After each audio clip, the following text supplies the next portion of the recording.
Assalamualaikum warahmatullahi wabarakatuh. Saya Vivin, peserta Latsar CPNS Kabupaten Bengkulu Tengah, golongan 3, angkatan 2, kelompok 4 tahun 2022. Pada kesempatan ini, saya akan membawakan materi agenda 4 tentang aktualisasi dan habituasi.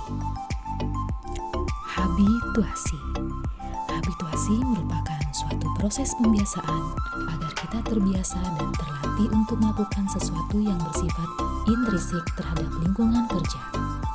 Berikutnya, konsepsi habituasi.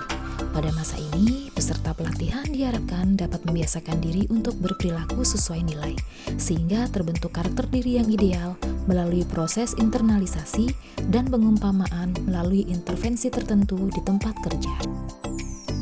Aktualisasi sebagai intervensi agenda habituasi, di mana aktualisasi di sini bersifat ekstrinsik.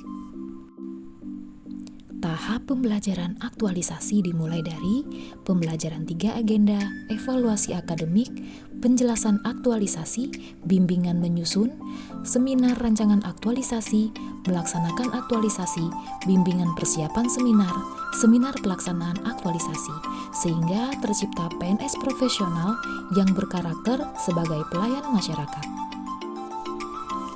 Hal apa saja yang harus kita perhatikan dalam merancang aktualisasi?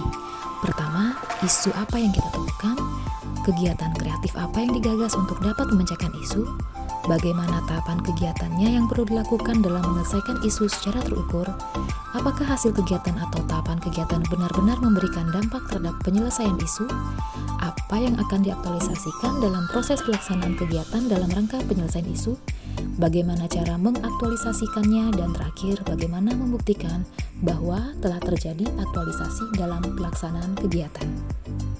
Ada 3 poin kemampuan untuk menetapkan isu. Pertama, environmental scanning. Kedua, problem solving. Ketiga, analisis. Berikutnya, penilaian kualitas isu.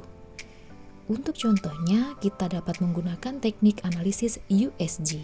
USG di sini merupakan akronim dari urgency, seriousness, dan growth. Merumuskan isu.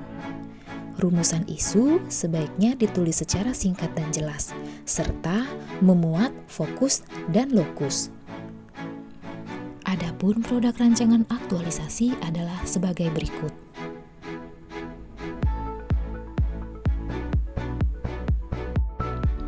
Konsepsi kegiatan. Kegiatan adalah gagasan atau aktivitas kreatif yang diusulkan peserta untuk mendapatkan persetujuan mentor dalam rangka memecahkan isu. Pemecahan isu dapat dilakukan dalam beberapa kegiatan yang saling mempengaruhi. Kegiatan diurai dalam tahapan kegiatan yang terukur untuk menghasilkan output kegiatan merupakan media peserta untuk mengaktualisasikan nilai-nilai dasar PNS. Sumber kegiatan dapat bersumber dari SKP, penugasan pimpinan, atau inisiatif dengan persetujuan mentor, atau kombinasi dari ketiga sumber kegiatan tersebut. Penentuan judul. Dari isu yang telah dipilih melalui analisis isu USG, tiap materi dalam agenda 3, selanjutnya ditentukan isu yang paling urgent dari semua agenda 3 melalui analisa isu USG. Setelah didapat isu yang paling urgent, ditetapkan judul dengan kalimat yang positif, misalnya optimalisasi, peningkatan, dan lain-lain. Aktualisasi di tempat kerja.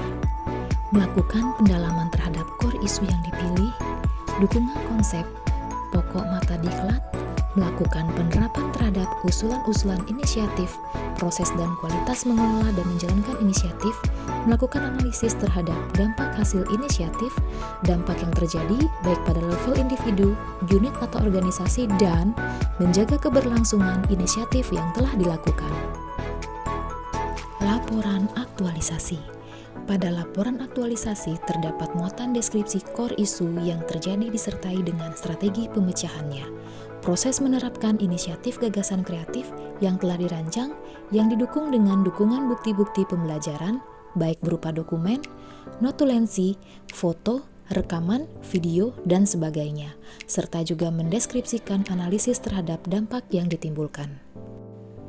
Bahan persiapan presentasi hasil aktualisasi.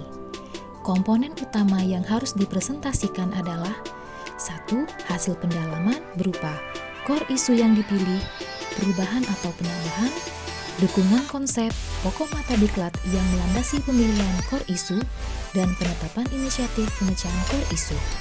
Kedua penerapannya yaitu usulan-usulan inisiatif baik berupa pikiran, konseptual, dan atau aktivitas-aktivitas dalam rangka memecahkan core isu, proses dan kualitas mengelola dan menjalankan inisiatif, serta komponen utama yang harus dipresentasikan adalah analisis, dampak hasil inisiatif, dampak yang terjadi baik pada level individu atau unit atau organisasi, dan terakhir, menjaga keberlangsungan inisiatif yang telah dilakukan. Presentasi pelaksanaan hasil aktualisasi. Pertama, argumentasi terhadap core isu yang dipilih yang didukung konsep pokok mata pelatihan dan penetapan inisiatif pemecahan core isu yang dipilih, baik berupa pikiran konseptual dan atau aktivitas-aktivitas dalam rangka memecahkan core isu tersebut. Kedua, proses dan kualitas mengelola dan menjalankan inisiatif dan identifikasi dampak hasil inisiatif, level dampak atau individu, unit atau organisasi, dan keberlangsungan inisiatif.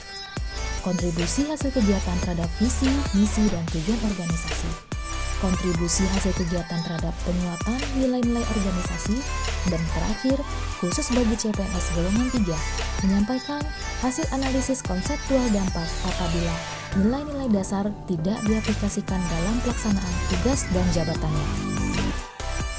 Demikian materi yang dapat saya sampaikan, semoga dapat menambah pengetahuan kita semua.